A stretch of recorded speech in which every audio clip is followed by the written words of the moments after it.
Good morning students. We were doing chapter 6 of geography, manufacturing industries. But today we are going to do sugar industry and jute industry. First of all, we are going to do jute industry. India is largest producer of jute in the world and second largest exporter of jute after Bangladesh. Main jute producing area in India is West Bengal. Most of the jute mills and jute producing areas are located near the Hooghly River basin.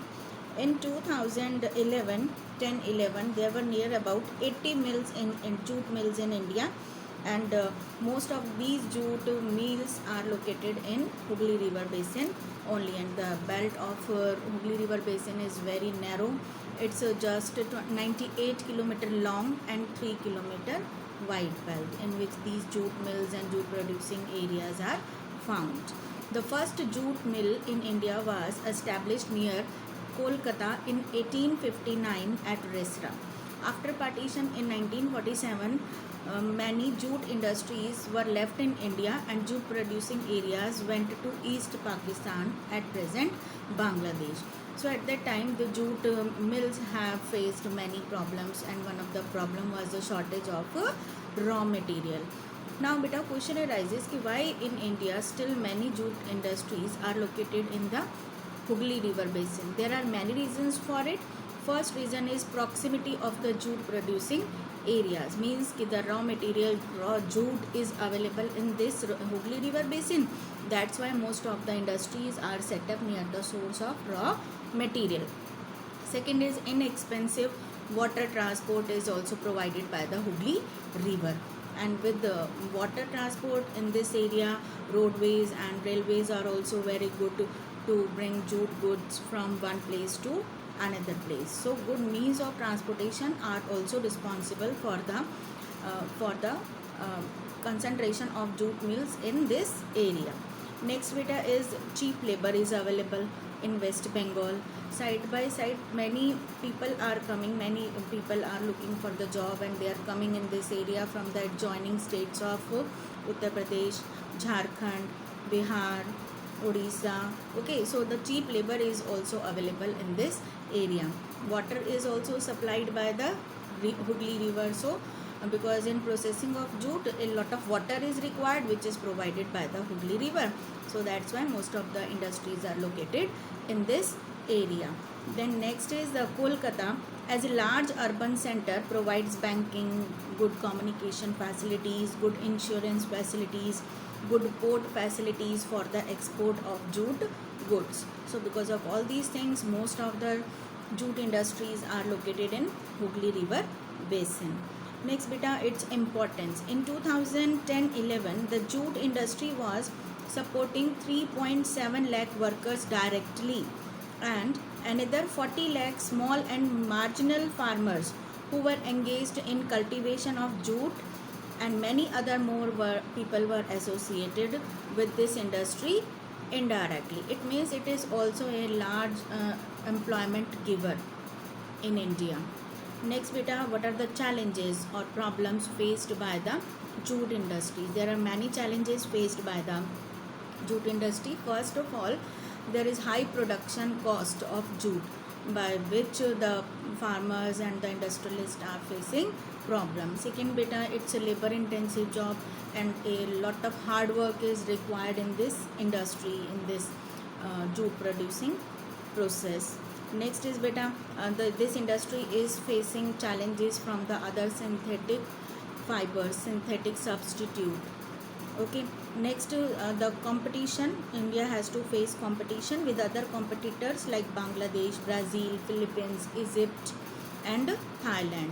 So all these are the challenges and problems of jute industry. The government has tried to help jute industries in many ways. First of all, the government has tried to improve the condition of jute industry by making mandatory jute bags for packaging. Every we can say every producer has to use jute bag for packaging. Second, in 2005, national jute policy was formulated with the objective of increasing productivity, improving quality, ensuring good prices to the jute farmers and enhancing the yield per hectare. And because of this 2005 policy, the jute farmers have got a lot of assistance of government. Profit also they have got. Now export of jute, the main markets for the India are where it is exporting the jute and jute products: USA, Canada, Russia, United Arab Republics, UK and Australia. So this was all about your jute industry. Second industry which we are going to do is sugar industry. India is second largest producer of sugar in the world, and it is first largest producer of gur and khanseri in the world. Okay, so beta, in 2010 and 11 there were near about 662 sugar mills in the country, spread over Uttar Pradesh, Bihar, Maharashtra, Karnataka, Tamil Nadu, Andhra Pradesh, Gujarat, along with Punjab, Haryana and Madhya Pradesh. 60% out of so many mills, 60% of the mills are located only in Uttar Pradesh and Bihar. But this industry is seasonal in nature, that's why it is also called seasonal industry, because during a particular season only there will be supply of sugar cane, and only during that period sugar industries will be active, will produce the sugar. Okay, they cannot store the sugar cane for long period of time because the amount of the sucrose will be less day by day, it will become dry. Okay, now what are the, in recent year now, what is the trend ki most of the sugar industries are setting up in southern and western parts of India, southern and western states of India. What are the, especially in Maharashtra, what are the reasons for it? There are many reasons for it. First of all beta, this is because the cane produced here has high sucrose content. Sucrose we can say is the juice of the sugar cane. So the sucrose which is found in Maharashtra sugar cane, because in Maharashtra the black soil is found, which is good for the growth of cotton and sugar cane. So that's why the quality of sugar cane in Maharashtra is very good. Its sugar content is very high.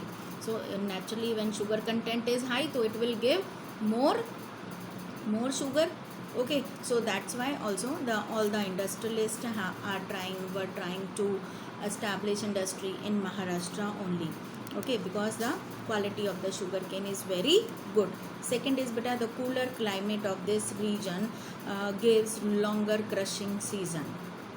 They can hoard, the industrialist can hoard the sugar cane for some time due to cooler climate. Next is beta, the cooperatives are more successful in these states. Cooperative industries we have read in the classification of industries which are run by a group of people, 10 people, 12 people, 14 people, 15 people, and generally these people are producers of raw material.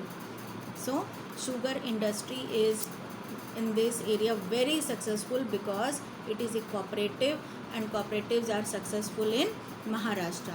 Generally the industrialists which are having sugar industry have their own big fields, big farms in which they are growing sugar, and that sugar cane is they are using in their industry also. So all these are the reasons why the sugar cane industry are set up in western and southern part of India, especially to Maharashtra. Then what are the problems and challenges faced by sugar industry? देखो बेटा, common problem is faced in every industry, like erratic power supply है ना, shortage of labour output is less, labour is lazy. Okay, upgradation of machines, still the Indian industries are using old techniques, these are not using modern techniques. All these are common general problems faced by every industry in India, whether it is sugar industry, cotton industry or jute industry. Except all these, some special problems which are faced by sugar industry is that the first problem is this industry is seasonal in nature. It cannot be operational throughout the year. Yani the labor which are getting employment are getting seasonal employment. When there will be no sugarcane season, then they will not get any employment. Okay. Second problem is old and inefficient methods of production. Still the industrialists are using old type of machines, in their industries. They have not upgraded their machines. Okay, next is transportation delay in reaching cane to factories. In some areas transportation facilities are also not good, which there is delay of raw material to the industries, in which what will happen, the sucrose will be dry in the sugar cane and it will give less sugar. And there is need to maximize the use of bagasse. Bagasse is the dry pulpy residue which is left after crushing sugar cane. Okay, so there is need to find the proper use of bagasse. All these are the problems of sugar industries in India. Goodbye.